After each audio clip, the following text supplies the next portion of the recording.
সম্পর্কে কিছু কথা শুনবো। আসসালামু আলাইকুম। সমস্ত উপস্থিতিকে আমি ধন্যবাদ জানাই প্রশাসনের লোককে। সর্বপ্রথমে বুঝতে হবে ওয়াকফ সম্পত্তিটা কি। ধরুন আমার দাদু বা আমার পঞ্চম পিঢ়ি মসজিদে একটা সম্পত্তি দান করে গেছেন 100 বিঘে 10 বিঘে, সেই সম্পত্তিটা মসজিদ কমিটি চালাবে এবং তার তথ্য এবং জনসাধারণকে দেবে। বিজেপি সরকার, কেন্দ্রীয় সরকার যে নীতি আনতে চাইছে, এই নীতির মধ্য দিয়ে এই টোটাল সম্পত্তিটা কেন্দ্রীয় সরকার কোন একটি কালেক্টরেটের মাধ্যমে বা কোনো কর্পোরেট হাউসের মাধ্যমে এটাকে দখল করতে চাইছে। আমার আপনার সম্পত্তি, আমার যেটা ধর্মীয় বিশ্বাস, ইসলামী বিশ্বাস, আমি দান করে গেলাম, আমি কবরে যাব, সওয়াব পাবো, গ্রামবাসীকে দিয়ে যাচ্ছি, এলাকাবাসীকে দিয়ে যাচ্ছি এবং তার যে উপায়, সেখান থেকে অনাথ আশ্রম চলবে, সেখান থেকে শিক্ষা প্রতিষ্ঠান চলবে, এইটা চলবে। দেখবেন এই সরকার বলছে ঘুরিয়ে ফিরিয়ে যে এতে নাকি আমাদেরই উন্নতি হবে। আমরা বিভিন্ন রাজ্যগুলো দেখছি আমাদের কিরকম উন্নতি হচ্ছে।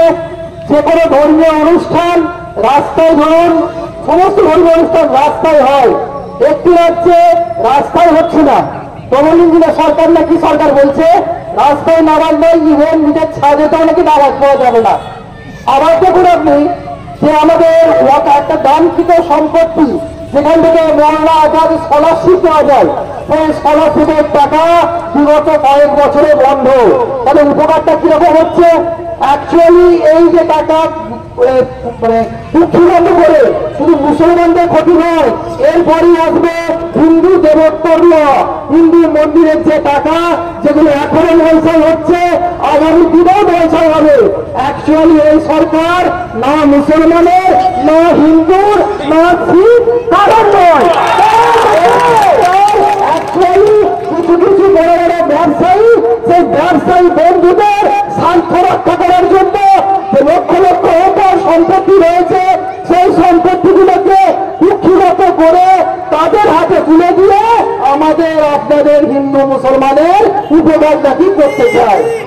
আমরা এই দিন মানছি না।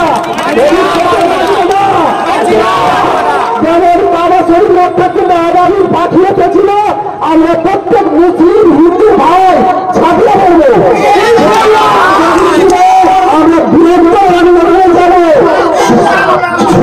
আমি অনেকের সঙ্গে কথা বলেছি, আমার সম্পন্ন হিন্দু ভাইয়েরা আমার সঙ্গে সহমত পোষণ করেছেন, বলেছেন না এই দিন চলে না, এই দিন যদি আর যদি কোনোভাবে কার্যকর হয়ে যায়, আগামী দিনে হিন্দু দেবতর্য এই বড় বড় মন্দির লেগেছি টাকা যেগুলো জনসাধারণের উপকার হয়, সেখানে থাবা ফেলাবে।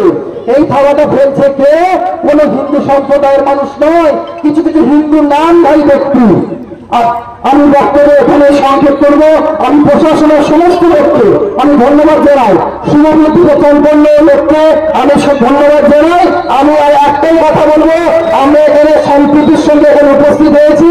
আমরা আমার হিন্দু ভাইদের, আমাদের মহল্লাবাসীকে প্রত্যেককে বোঝাবো ওয়াকফ সম্পত্তি কি এবং সাংবিধানিক ভাবে আমরা বৃহত্তর সংগ্রামে যাবো। এই বলে আমি আমার বক্তব্য